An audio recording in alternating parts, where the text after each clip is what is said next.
루카복음 24장 13절에서 35절까지의 말씀입니다. 바로 그날 제자들 가운데 두 사람이 예루살렘에서 예순 스타디온 떨어진 엠마오라는 마을로 가고 있었다. 그들은 그동안 일어난 모든 일에 관하여 서로 이야기하였다. 그렇게 이야기하고 토론하는데 바로 예수님께서 가까이 가시어 그들과 함께 걸으셨다. 그들은 눈이 가리워 그분을 알아보지 못하였다. 예수님께서 그들에게 걸어가면서 무슨 말을 서로 주고받느냐 하고 물으시자 그들은 침통한 표정을 한 채 멈추어 섰다. 그들 가운데 한 사람 클레오파스라는 이가 예수님께 예루살렘에 머물렀으면서 이 며칠 동안 그곳에서 일어난 일을 혼자만 모른다는 말입니까? 하고 말하였다. 예수님께서 무슨 일이냐 하시자 그들이 그분께 말하였다. 나자렛 사람 예수님의 관한 일입니다. 그분은 하느님과 온 백성 앞에서 행동과 말씀에 힘이 있는 예언자셨습니다. 그런데 우리의 수석 사제들과 지도자들이 그분을 넘겨 사형 선고를 받아 십자가에 못 박히게 하였습니다. 우리는 그분이야말로 이스라엘을 해방하실 분이라고 기대하였습니다. 그 일이 일어난 지도 벌써 사흘째가 됩니다. 그런데 우리 가운데 몇몇 여자가 우리를 깜짝 놀라게 하였습니다. 그들이 새벽에 무덤으로 갔다가 그분의 시신을 찾지 못하고 돌아와서 하는 말이 천사들의 발현까지 보았는데 그분께서 살아 계시다고 천사들이 일러주더랍니다. 그래서 우리 동료 몇 사람이 무덤에 가서 보니 그 여자들이 말한 그대로였고 그분은 보지 못하였습니다. 그때 예수님께서 그들에게 이르셨다. 아, 어리석은 자들아, 예언자들이 말한 모든 것을 믿는 데에 마음이 어찌 이리 굼뜨냐. 그리스도는 그러한 고난을 겪고서 자기의 영광 속에 들어가야 하는 것이 아니냐. 그리고 이어서 모세와 모든 예언자로부터 시작하여 성경 전체에 걸쳐 당신에 관한 기록들을 그들에게 설명해 주셨다. 그들이 찾아가던 마을에 가까이 이르렀을 때 예수님께서는 더 멀리 가려고 하시는 듯하였다. 그러자 그들은 저희와 함께 묵으십시오. 저녁 때가 되어가고 날도 이미 저물었습니다. 하며 그분을 붙들었다. 그래서 예수님께서는 그들과 함께 묵으시려고 그 집에 들어가셨다. 그들과 함께 식탁에 앉으셨을 때 예수님께서는 빵을 들고 찬미를 들으신 다음 그것을 떼어 그들에게 나누어 주셨다. 그러자 그들의 눈이 열려 예수님을 알아보았다. 그러나 그분께서는 그들에게서 사라지셨다. 그들은 서로 말하였다. 길에서 우리에게 말씀하실 때나 성경을 풀이해 주실 때 속에서 우리 마음이 타오르지 않았던가. 그들이 곧바로 일어나 예루살렘으로 돌아가 보니 11 제자와 동료들이 모여 정녕 주님께서 되살아나시어 시몬에게 나타나셨다 하고 말하고 있었다. 그들도 길에서 겪은 일과 빵을 떼실 때에 그분을 알아보게 된 일을 이야기해 주었다. 주님의 말씀입니다. 그리스도님 찬미합니다.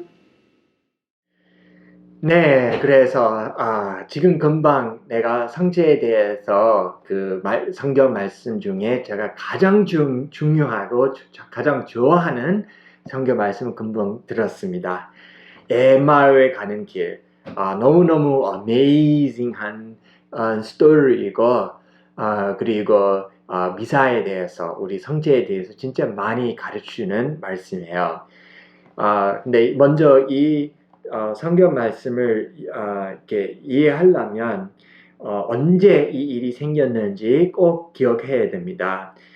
예수님께서는 이제 십자가에서 돌아가시고 나서 부활하셨죠. 부활하시고 나서 승천하시기 전에 40일 동안에 이 세상에 머무르고 계신다고 다들 아시죠? 그래서 예수님께서 40일 동안에 마무리 일, 아주 중요한 일, 앞으로 새로 교회를 위해서 중요한 몇 가지 일을 다 하셨습니다. 그 중에 세 가지 일이 중요했습니다. 아주 가장 중요한 일을 세 가지 있었습니다. 첫째로 우리 교회한테 첫 교황님을 주셨어요.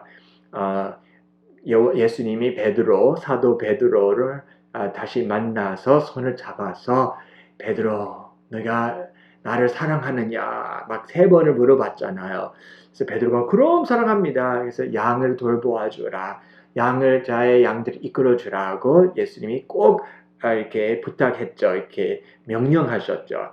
그래서 여기에서 우리 베드로가 우리의 첫번 교황님으로 되는 것입니다. 이것이 요한복음 21장에서 이런 이 내용을 찾을 수 있습니다.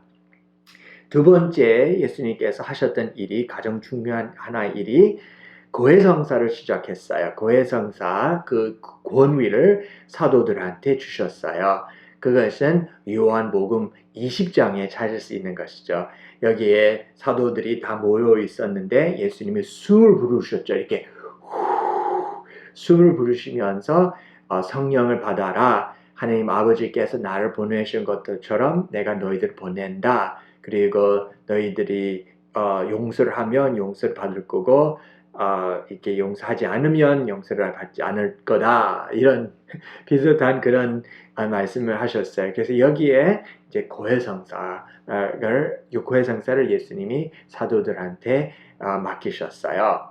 그 다음에 부활하시고 나서 승천하시기 전에 세 번째 하는 일이, 중요한 일이 바로 금방 우리가 들었던 그 메시지였습니다. 그것은 영성제, 바로 미사. 예수님이 이제 알려주는 것이죠. 이제 내가 이 몸은 떠나야 되는데, 근데 나는 너희들하고 함께 영원히 있을 거니까 그 반복은 바로 이 미사를 통해서. 그래서 오늘 에마오의 길 말을 한번 한번 봅시다. 먼저 이렇게 두 남자들이 길에 걸어가고 있는 것이잖아요. 한 남자 이름이 클레오파스이죠. 클레오파스. 이 클레오파스 남자가 우리 캐톨릭 전통으로는 성 요셉의 형님인지 남동생인지 모르겠는 게 brother예요. 네, 그 성 요셉의 brother로 우리가 알고 있어요. 클레오파스가. 그리고 우리가 이 성경 말씀을 딴 데 한번 보면 요한복음의 19장에 25절을 보면 예수님이 그때 십자가에 매달리시면서 그때 여자들이 다 몇 명이 모였었잖아요. 그게 중에 클레오파스의 아내가 거기에 서 있었다고 써 있어요. 이렇게 써 있어요. 예수님의 십자가 곁에는 그분의 어머니와 이모 클레오파스의 아내 마리아와 마리아 막달레나가 서 있었다. 그래서 클레오파스의 아내. 근데 약간 스펠링이 약간 달라요. 여기 이 요한복음에는 클레오파스를 써 있고 우리 루카복음에는 클레오파스로 써 있는데 우리 전통으로는 똑같은 사람이 아닐까 그런 생각이 있었습니다. 아무튼 그래서 이 두 남자들이 이제 길에 걸어가고 있는데 예수님에 대해서 얘기를 나누고 있잖아요. 근데 세 번째 남자가 나타나오잖아요. 이 세 번째 남자는 예수님이잖아요. 근데 예수님인지를 이 두 남자들이 모르는 거예요. 그래서 눈이 이제 가렸다고 써 있죠. 그래서 그 예수님이 물어보는 거예요. 이 두 남자들한테 뭐에 대해서 얘기를 하느냐. 근데 이 두 사람들이 예수님한테 설명하는 거예요. 이제 그 예루살렘에 아주 훌륭한 남자가 있었는데 우리가 너무 이분 좋아했는데 뭐 유대인 지도자들이 이제 잡았고 이제 죽였다. 이제 그렇게 설명을 하는 거예요. 그 다음에 근데 우리 여자들이 깜짝 놀라게 했다. 그 무덤에 가니까 뭐 그게 시신이 없고 부활했다고 한다. 근데 아마 이 두 클레오파스하고 이 다른 사람의 그 표정이 아마 별로 안 좋았나 봐요. 이렇게 좀 슬픈 모습이었던 것 같아요. 그래서 예수님이 어떻게 말씀하셨어요? 여기 보니까 어리석은 자들아, 예언자들이 말한 모든 것을 믿는데 마음이 어찌 이리 굳었냐? 그렇게 예수님이 물어보는 거예요. 그래서 좀 신기하지 않아요? 이렇게 예수님이신데 이 두 남자 예수님에 대해서 얘기하고 있는데 예수님인지를 모르고 있잖아요. 근데 예수님이 언제 알려줄까? 우리가 이렇게 생각을 할 수 있죠. 아무튼 그래도 예수님이 이제 거기 성경에 기록된 대로 다 이렇게 설명하게 됐잖아요. 모든 예언자들의 글 그리고 우리가 알고 있는 그 구약 그때는 유다인들한테 성경 모든 말씀에 대해서 예수님이 이렇게 설명을 하는 거잖아요. 그래서 아마 이 세계 거기 all time best 성경 공부였던 것 같아요. 이 시간이 얼마나 좋았을까. 예수님하고 이 두 남자들이 성경 공부를 얼마나 이렇게 좋았었을까. 그래서 아무튼 이렇게 걸어가면서 예수님이 이제 다 설명하고 나서 이제 마을에 도착하잖아요. 마을에 도착했는데 이제 좀 어두워지고 있는데 예수님이 이제 계속 간다고 이렇게 모습이었는데 사람들이 이렇게 아니야 이렇게 가지 마시고 여기 우리하고 함께 계시고 식사하시고 하룻밤 주무시고 내일 가시면 좋지 않을까 해서 이렇게 초대를 했는데 예수님이 오케이 하셔서 식탁에 앉았어요. 그때 어떻게 됐어요? 30절을 보면 그들과 함께 식탁에 앉으실 때 예수님께서 빵을 들고 찬미를 드리신 다음 그것을 떼어 그들에게 나누어 주셨다. 그러자 그들이 눈이 열려 예수님을 알아보았다. 그러나 그분께서는 그들에게 사라지셨다. 어메이징하지 않아요? 그래서 그동안은 그때까지는 이 두 남자가 그리고 다른 사람들이 마을에 있는 사람들이 다 예수님인지를 몰랐어요. 근데 예수님이 어떻게 하셨어요? 식탁에 앉으시고 그들과 함께 식탁에 앉으시고 그 다음에 여기 빵을 들고 찬미를 드리신 다음 그것을 떼어 그들에게 나누어 주셨다. 이것이 다 뭐예요? 미사예요. 그리고 지난번에도 설명했었죠. 거기 5,000명 이상 그 빵을 하고 물고기 나누었을 때 예수님이 어떻게 하셨어요? 빵 들고 감사를 드리고 쪼개고 제자들한테 나눠주셨다. 그렇죠? 최후의 만찬에서도 어떻게 하셨어요? 빵을 들고 감사드리고 쪼개고 제자들한테 주셨다. 그렇게 써 있었죠. 여기에도 또다시 빵을 들고 감사드리고 쪼개고 제자들한테 나눠주었다. 그 써 있잖아요. 다 미사예요. 그래서 이것도 이 비슷한 똑같은 말도 우리 미사할 때마다 듣는 것이잖아요. 그래서 이것이 다 미사의 포뮬라이다. 포뮬라. 그렇죠? 네. 근데 신기한 것은 이거 떼우고 나눠주자마자 사람들이 그때 예수님인지를 알게 되는 거예요. 근데 예수님이 어떻게 하셨어요? 사라지셨죠. 그러면 신자들이 거기 앉아 있는데 뭐를 보는 거예요? 뭐가 남아 있어요? 바로 이 성체. 그래서 예수님이 우리한테 알려주고 싶은 것은 뭐예요? 내가 벌써 설명했잖아요. 예수님이 거기 물고기하고 빵을 다 모든 사람들한테 나눠주실 때 이제 요한복음 6장에 설명했었잖아요. 나는 하늘에서 내려온 빵이다. 이 빵은 나의 살과 나의 피다. 바로 나의 자신이다. 나다. 내가 이 반복으로 여러분들하고 함께 있을 거다. 그렇죠. 그래서 예수님이 이제 바로 승천하셔야 되잖아. 이제 부활하셨고 이제 40일 동안에 마무리 다 하시고 나서 뿡 올라가셔야 되잖아요. 그래서 근데 예수님이 약속하시잖아요. 내가 너희들하고 영원히 함께 같이 있을 거니까 걱정하지 마라. 그 같이 함께 계실 반복은 바로 이 성체를 통해서입니다. 그렇죠? 네, 그 다음에 오늘 오늘 이 말씀에 보면 우리 그 미사를 볼 수 있잖아요. 왜냐하면 우리 미사할 때 two 파트가 있잖아요. 두 개. 첫째 파트는 뭐예요?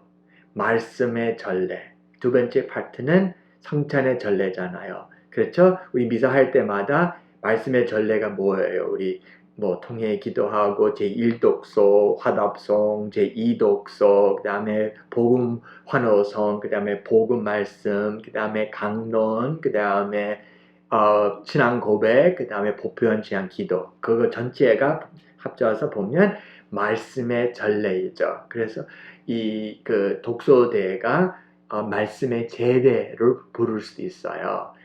그래서 오늘 복음 말씀에 읽어보니까 뭐예요? 예수님이 걸어가시면서 어떻게 하셨어요? 성경에 대해서 다 열어주셨죠. 다 설명하셨죠. 그렇게 써 있잖아요. 이 예수님이 이 설명하시면서 마음이 불타러웠다고 써 있잖아요. 마음이 불타러웠다. 얼마나 감동이었을까요? 그때 이제 예수님이 설명을 들으면서 얼마나 많이 깨우고 깨달았었을까? 이 클레오파스하고 다른 제자가. 그래서 얼마나 그런 그 성경이 그런 힘이 있는 거예요. 이 성경이 그렇게 신기하게 봐야 되는 것이죠. 그래서 우리가 캐톨릭이라면 이거를 얼마나 많이 열고 봐야 되는데 왜 우리 개신교들은 이거 크레이지하잖아. 근데 우리는 성경에 대해서 막 이렇게 많이 모른다고 하는 것이 안 좋은 것이죠. 그래서 예수님이 우리한테 알려주는 것이 이렇게 클레오파스하고 다른 제자한테 막 설명한 건 얼마나 감동이었을까요? 그러면 우리도 마찬가지로 그렇게 될 수 있습니다. 그래서 우리도 소공동체 모임이나 아니면은 이 성경 공부할 때 그리고 제가 강론할 때마다 마음이 불타오르죠? 그래서 이 말씀의 전례가 얼마나 중요한 것이에요. 그만큼 예수님이 우리한테 가르치고 싶은 것이죠. 성경을 열면 마음이 타오르야 된다. 네. 그 다음에 예수님이 이제 마을에 도착하시고 이제 거기 식탁에 앉아서 이제 빵을 들고 이렇게 감사드리고 했었잖아요. 그것이 다 우리 미사에 뭐예요? 성찬의 전례, 성체의 전례죠. 그래서 오늘도 성체 전례, 말씀 전례, 성체 전례 두 가지를 볼 수 있는 것입니다. 네, 그리고 거기 걸어가면서 예수님이 설명을 했습니다. 그래서 우리가 기억으로 하는 것은 이스라엘 백성들이 이집트에서 나가서 이 광야에서 40년 동안 걸어가고 약속 땅으로 가는 중이었었잖아요. 그래서 이것이 이렇게 성지순례, 이렇게 필그리미지로 보는 것이라 이렇게 걸어가는다. 우리는 여기에서 하늘나라까지 간다. 그것이 우리가 항상 기억하는 것이잖아요. 그래서 우리도 여기 어둠 속에서 약속 땅으로 우리 하늘나라로 새 생명으로 이렇게 걸어간다. 이렇게 움직이는 거다. 그런 표현도 있잖아요. 그래서 그 에마오에 가는 길에서 이런 설명 듣고 마지막에 식탁에 앉아서 이렇게 예수님인지를 알 수 있게 됐죠. 그래서 이것이 우리의 삶이에요. 우리도 지금부터서 예수님하고 함께 걸어가는 거고 나중에 예수님을 더 잘 알 수 있게 깨달을 거고 더 눈이 이제 열릴 거예요. 나중에도 지금도 되고 나중에 더 될 거고 얼마나 신나고 좋은 것이에요. 그래서 우리는 이제 예수님이 우리한테 진짜 하나의 마지막 일이었잖아요. 승천하시기 전에 하나의 중요한 일이었잖아요. 이 엠마오에서 하는 일, 그것이 미사였다. 미사였다. 사실은 예수님이 잡으셨던 날 밤에 돌아가시기 전에 마지막에 하셨던 일이 뭐였어요? 미사였어요. 그렇죠? 그 다음에 승천에 하시기 전에 하나의 마지막 일이 뭐였어요? 미사였어요. 그러면 예수님이 얼마나 우리한테 이 미사를 하라고 이렇게 거기 원하실까요? 그래서 우리도 이제 미사할 때마다 예수님 이 엠마오의 길을 기억을 하고 예수님이 특별히 이걸 우리한테 부탁하고 보여주셨다. 어떻게 우리도 해야 되는지. 그래서 우리가 그렇게 하는 것입니다. 네, 감사합니다. 이제 우리 9일 기도 다 함께 바쳐봅시다. 성체 예수님께 바치는 9일 기도합시다. 성부와 성자와 성령의 이름으로 아멘. 나의 구원자 예수님 감사하나이다. 흠승하올 성체 성사를 세우시고 세상의 종말까지 저희와 함께하기 위해 저희를 위해 이 땅에 오셨나이다. 당신의 무한한 위엄과 아름다움 천사들도 보고 기뻐하나이다. 저희가 당신의 자비로운 어자에 다가갈 수 있는 용기를 갖게 하시려고 성체의 형상 아래 숨어 계신 당신께 감사하나이다. 감사하나이다. 가장 사랑하는 예수님, 당신 자신을 저희의 음식으로 내어주시고 이 아름다운 성사 안에서 저희가 당신 안에 살 수 있도록 큰 사랑으로 당신과 결합시켜 주셨나이다. 감사하나이다, 나의 예수님. 이 복된 성사 안에서 당신 자신을 저희에게 주시고 당신 사랑의 보물로 그것을 풍요롭게 하시나이다. 제게 줄 수 있는 이보다 더 큰 선물은 없나이다. 저희의 음식이 되시고 저희의 구원을 위해 영원한 아버지께 당신을 희생제물로 바치심에 감사드리나이다.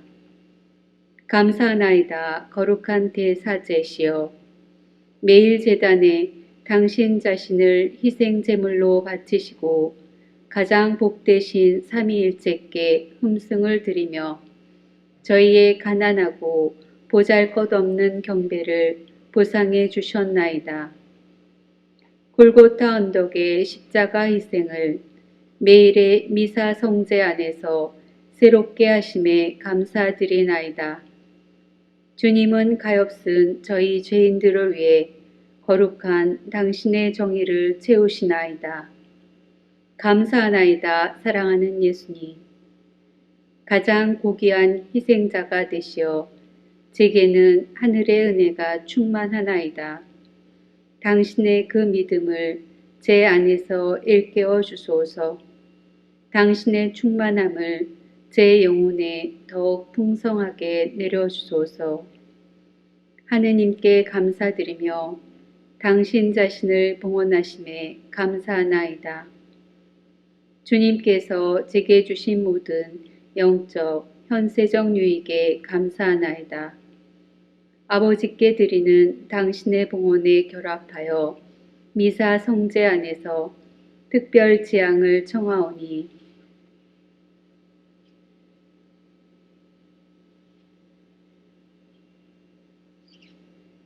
그것이 주님의 거룩한 뜻이라면 저의 간청을 들어주소서. 당신을 통해서 당신의 사랑과 충실한 봉사와 거룩한 죽음과 천국에서 주님과 함께 영원한 행복 안에서 저도 인내의 은총을 받기를 바라나이다. 아멘. 성부와 성자와 성령의 이름으로 아멘.